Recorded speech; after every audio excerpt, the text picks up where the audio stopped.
I know the president meant well.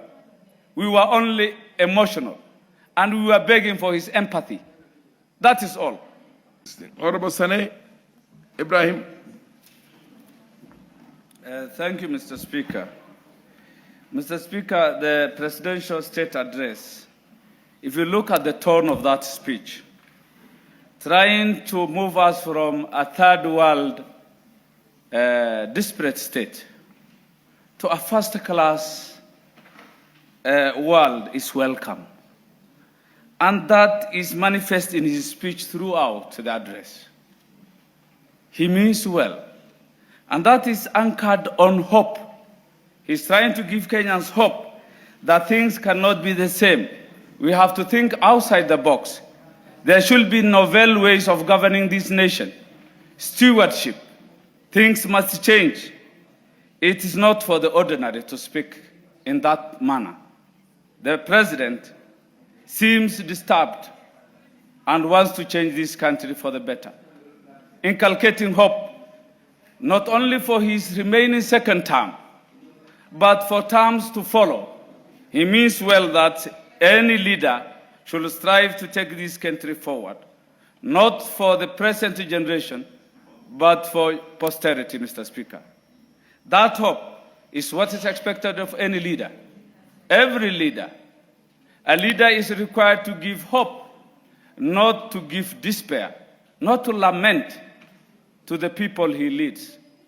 The folks represented by President William Ruto requires hope, even if there are serious, gigantic challenges facing this country.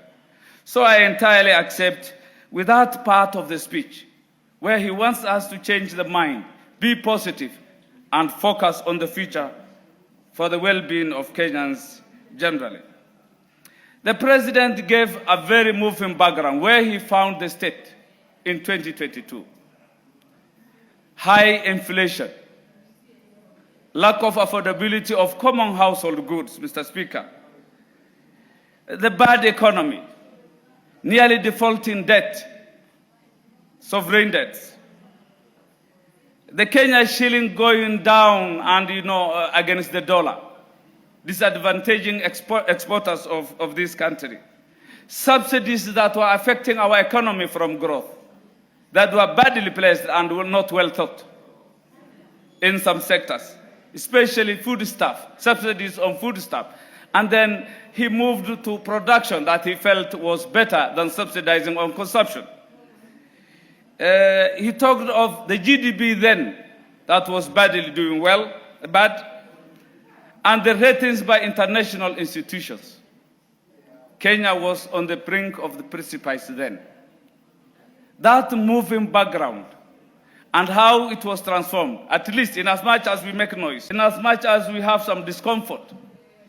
And never in life shall there be a perfect situation where all shall be happy and we will be happy. But to that extent, it's good to give support and commend where it deserves, Mr. Speaker. The president actually went out of his way to stabilize the country. Today, at least, we are thinking of growth. We are talking of changing situations from a bad to a better situation and growth. By then, there was no growth, there was negativity, a collapse. We were about to be a failed state like Somalia. For that, we commend the president. And being a UDA MP, we have come to power on a platform not of sycophancy, but objective criticism. At times we will criticize where we feel things are not right. He mentored me, myself, not to be a coward. I'm afraid I can see, Mr. Speaker, time is up and I wanted to address a few things. No, proceed, you have given him an additional So, Mr. Speaker, the president gave a very flowery, sweet, persuading speech. Nice, good in language. I fear at times it may blind us from attaining the good things he wanted to. However, it was a very nice speech. But he had done many things. He talked of 300,000 companies establishing in Kenya, meaning there is more investor confidence in this country. And with employees, 300,000, companies, that comes with employment of our youth, most of the Gen Zs who have been in the streets, carrying sufurias, coming to parliament, chasing us through the tunnels. You can remember what we went through the last 2 years. Mr. Speaker, SHA is doing well, except for some teething issues. Unfortunately, my constituency manager was turned back yesterday, having contributed the last 3 years to the SHA thing. It has some systemic issues that need to be addressed. But it doesn't mean it's not doing well. It is doing well. Many have been assisted. And it's a success story for His Excellency the President, Mr. Speaker. KEMSA, for the first time, we don't hear quarrels with governors.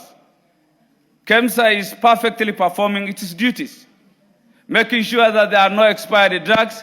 Drugs are delivered in a timely manner to county governments. Community health workers, the preventive aspects of diseases before we talk of curative, are doing well.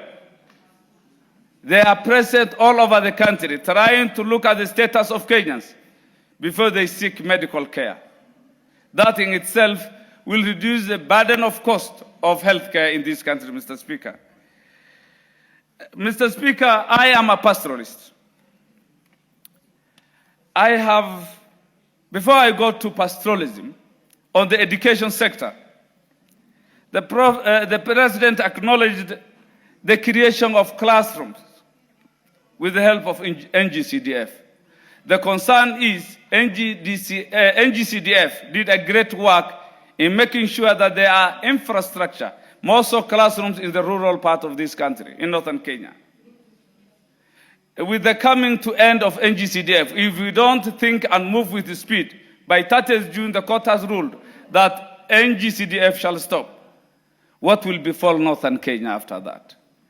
Because the first presence of the government in northern Kenya is NGCDF. If that will cease to operate by 30th June 2026, then we will be challenged in northern Kenya.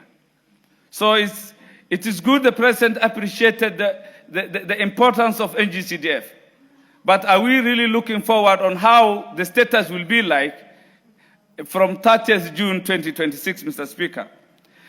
Yes, it is true the President has employed this government